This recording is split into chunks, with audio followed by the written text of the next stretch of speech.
Well, Victorian farmers have vowed to stand up to state government legislation which would force them to host transmission lines on their properties. The Allan government is pushing ahead with plans to build 240 kilometres of power lines and transmission towers between Victoria and New South Wales in the race to harness renewable energy in both states. That's despite all the properties on this map marked in red saying no. We won't allow access to our farms. And that blue line is where the transmission line is meant to be going.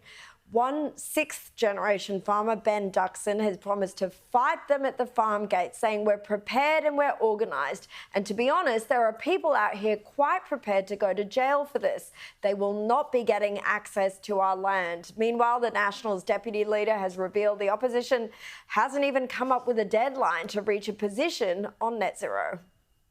Well, Andrew, we haven't got a timeline on it, but we are reviewing it. And I'm really happy we're reviewing it. I supported net zero 3 or 4 years ago when we last had a serious discussion on it in our party room. But I'm glad we're reviewing it. I mean, it's been 3 or 4 years since we've had a good look at it. I want to see, before I make my opinion, new modelling on it, you know, the net benefits to Australia, the net cost of this to regional people as well. Evelyn, you're a farmer. The opposition may not have decided where it sits on this issue, but the farmers aren't going to sit around waiting either. And so they bloody well shouldn't. This is absolutely outrageous. The sense of entitlement and liberty that the government think that they have, that they can just come into somebody else's private property and say, we're going to do this, bad luck, too sad, you've got to go along with it. This sort of mentality needs to be pushed back to the shadows from whence they came. It is...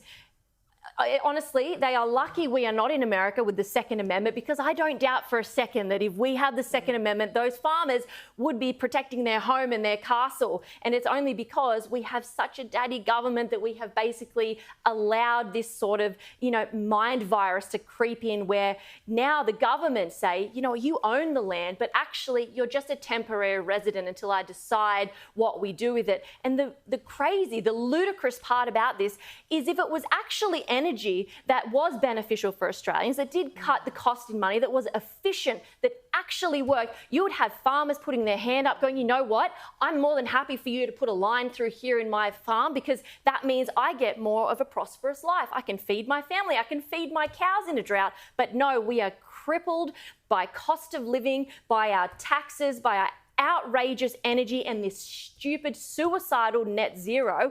And then they're like, you know what, we're going to just continue to rub salt in the wound with an ineffective energy system and trash your property while we do it.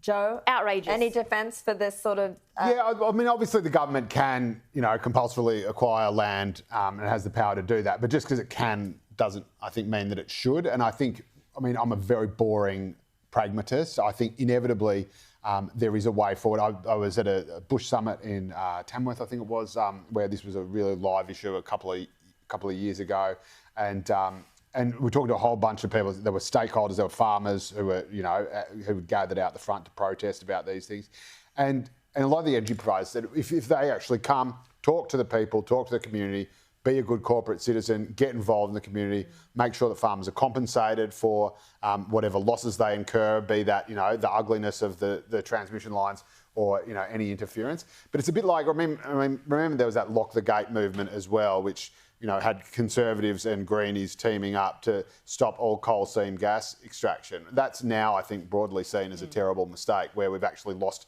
gas capacity as a result of that. So, you don't want too much NIMBYism. You want farmers to be fairly compensated. But I think, things can be negotiated. It's when people feel like there's something that's been just forced on them from on high and there's nothing they could do. That's when they get really angry and say they will fight. Jaimee, they can't put all of the farmers in jail. If the amount of farmers that say they're going to protest this and not allow it to happen, surely. I think the government just needs to listen to what farmers and the public are saying, is that they don't want their property to be churned up and used for these wind farms. For a waste of time and money. Exactly. And to what Evelyn's point was before, I'm concerned about this desire to reach net zero and along the way destroy our economy. We won't be able to have any sort of manufacturing, and the land that we've been speaking about is like prime agricultural land. This is where our food is made from, and so we're going to be destroying this along the way. And Australia, as we're chasing this net zero, 60, the emissions countries that are, China, USA, India and Russia that combine emit 60% of the world's emissions, they're not chasing a net zero. So I just get concerned about Australia and our 1%, that we're going to be killing our economy and having nothing manufactured here. And ruining our landscape at the same time.